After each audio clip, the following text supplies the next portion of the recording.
Ya, baik, saya akan melanjutkan penjelasan tadi yang terpotong karena durasi waktu pada aplikasi ini terbatas. Tadi definisi belajar dari Ernest R. Hilgert menjelaskan bahwa belajar kalau dapat melakukan sesuatu dengan cara latihan sehingga yang bersangkutan menjadi berubah. Ini juga berarti bahwa belajar merupakan proses perbuatan yang dilakukan dengan sengaja yang kemudian menimbulkan perubahan yang keadaannya berbeda dari perubahan yang ditimbulkan oleh lainnya. Jadi Hilgert uh, maknanya juga hampir kurang lebih sama, cuman mungkin susunan kata-katanya bahwa belajar itu diperoleh dari latihan-latihan sehingga yang peserta didik atau yang bersangkutan itu akan terjadi perubahan. Perubahan itu didapatkan karena adanya latihan-latihan dan juga adanya proses perilaku atau proses kegiatan perbuatan yang dilakukan oleh peserta didik dengan sengaja. Jadi ada tambahan definisi dari Hilgert bahwa dilakukan dengan sengaja ingin mendapatkan tambahan pengetahuan, ingin mendapatkan perubahan menjadi lebih baik dari yang sebelumnya belum memahami ataupun juga belum terjadi perubahan akan terjadi perubahan. Seperti itu. Kemudian Bell Gretler juga menjelaskan bahwa belajar adalah proses yang dilakukan oleh manusia untuk mendapatkan aneka ragam kemampuan, keterampilan, dan sikap yang diperoleh secara bertahap dan berkelanjutan mulai dari masa bayi sampai masa tua melalui rangkaian proses belajar sepanjang hayat. Jadi Bell Gretler ini menjelaskan mungkin lebih luas bahwa manusia itu mendapatkan proses belajarnya itu dimulai dari bayi, dimulai dari semenjak ia lahir, belajar dari lingkungannya, belajar dari keluarganya, melalui rangkaian proses belajar hingga sepanjang hayat. Jadi belajar tidak hanya dilakukan pada situasi normal, situasi formal atau kemudian di lembaga-lembaga khusus, tapi belajar didapatkan tidak hanya formal, non formal maupun juga informal. Nah, ini juga ada beberapa dari James Oweter merumuskan belajar sebagai proses di mana tingkah laku ditimbulkan atau diubah melalui latihan atau pengalaman. Ya, jadi latihan pengalaman itu kata kuncinya. Kemudian Cronbach juga menjelaskan bahwa belajar sebagai suatu aktivitas yang ditunjukkan oleh perubahan tingkah laku sebagai hasil dari pengalaman. Jadi perubahan tingkah laku sebagai hasil dari pengalaman. James dan Cronbach hampir sama merumuskannya. Kemudian Howard dan Kinske juga menjelaskan bahwa proses belajar ditimbulkan atau diubah melalui praktek, ya. Jadi harus diimplementasikan. Kalau kita mengatakan saya bisa masak, misalnya. Kalau kita hanya melihat resepnya saja tanpa kita praktekkan, maka kita juga kemampuan kita bisa memasak juga akan sulit atau bisa jadi gagal. Kalau kita hanya tahu resepnya kalau bikin kue bolu gini-gini hafal, tapi nggak pernah dipraktekkan ya percuma. Kemudian Hilgert Bauer juga menjelaskan bahwa belajar berhubungan dengan perubahan tingkah laku seseorang terhadap suatu situasi yang disebabkan oleh pengalaman berulang-ulang. Jadi ingat ya, kalau kita mau perubahan itu permanen harus kita ulang-ulang, harus jadi kebiasaan. Kalau kita mau aktivitas kita menjadi aktivitas yang positif harus kita ulang-ulang, misalnya sholat harus dilatih sholatnya sehingga berulang-ulang menjadi kebiasaan. Belajar misalnya setiap jam 7 malam setelah sholat maghrib diulang-ulang, akhirnya menjadi sebuah situasi yang membuat kita menjadi berperilaku seperti itu. Morgan mendefinisikan juga belajar adalah setiap perubahan yang relatif menetap. Jadi menetap, permanen, ingat ya, dalam tingkah laku yang terjadi sebagai suatu hasil latihan atau pengalaman. Misalnya kalian dalam 1 bulan belajar menyetir mobil, tapi kemudian kemampuan kalian belajar menyetir mobil tersebut tidak kalian latih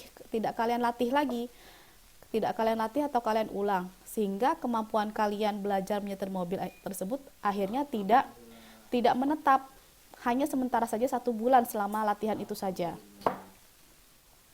Sehingga dari beberapa definisi para ahli di atas, maka bisa kita simpulkan apa sih ciri-ciri belajar. Pertama, ciri belajar itu adalah ingat adanya perubahan perilaku. Harus ada perubahan perilaku atau change behavior. Yang kedua, perubahan tersebut harus relatif permanen atau menetap. Ini berarti bahwa perubahan perilaku yang terjadi karena belajar untuk waktu tertentu akan tetap atau tidak berubah-ubah. Kemudian yang ketiga, perubahan tingkah laku tidak harus segera dapat diamati pada saat proses belajar sedang berlangsung. Perubahan perilaku tersebut bersifat potensial. Artinya perubahan tersebut nggak bisa serta-merta hari ini saya kasih tahu kalian, langsung kalian berubah gitu ya, kayak Power Rangers, kayak Ksatria Baja Hitam. Ya, tapi harus melalui proses kontinuitas, harus ada melalui kesabaran untuk bisa terjadi perubahan yang tadinya mungkin batu hitam keras, baru kita pelan-pelan, kita kikis, kita asah, kita buat menjadi sebuah patung yang indah. Itu tentu batu menjadi sebuah patung yang indah tidak langsung simsalabim, tapi melalui proses. Nah, perubahan tingkah laku itu ingat juga cirinya adalah berasal atau merupakan dari hasil latihan atau pengalaman. Kemudian yang kelima, pengalaman atau latihan itu dapat memberikan penguatan. Artinya latihan penguatan itu semakin menguatkan kemampuan kita. Jadi yang saya sampaikan, kalian belajar masak, semakin kalian latih, semakin kalian banyak pengalaman, semakin hebat, semakin master kemampuan masaknya. Gitu ya. Semakin kita latih, semakin kita ulang, ilmu yang kita dapatkan semakin kita hebat atau semakin kita punya kemampuan dengan dikuatkan terus, gitu ya. Nah, pembelajaran. Oke. Tadi sudah. Nah, ini nanti hakikat pembelajaran akan saya jelaskan ya nanti pada slide berikutnya tentang konsep pembelajaran. Saya fokus pada belajar aja dulu nih. Ada beberapa jenis-jenis belajar. Ada belajar isyarat, belajar stimulus respon, belajar rangkaian, belajar asosiasi verbal, belajar membedakan, belajar konsep, belajar hukum atau aturan, dan belajar pemecahan masalah. Belajar isyarat ini, signal learning ini adalah belajar bagaimana kita memahami tentang isyarat. Misalnya mengangguk, jempol, atau misalnya tepuk tangan. Itu kan isyarat. Kita memahami bahwa ada komunikasi nonverbal yang ada di sekitar kita agar kita bisa memahami. Mata melotot, atau kemudian juga mengepal, itu juga adalah bahasa isyarat yang bisa kita pahami. Atau guru kemudian memberikan belajar bahasa isyarat-isyarat. Misalnya kan ada belajar pramuka ya. Belajar pramuka itu kan ada yang bahasa Morse gitu ya.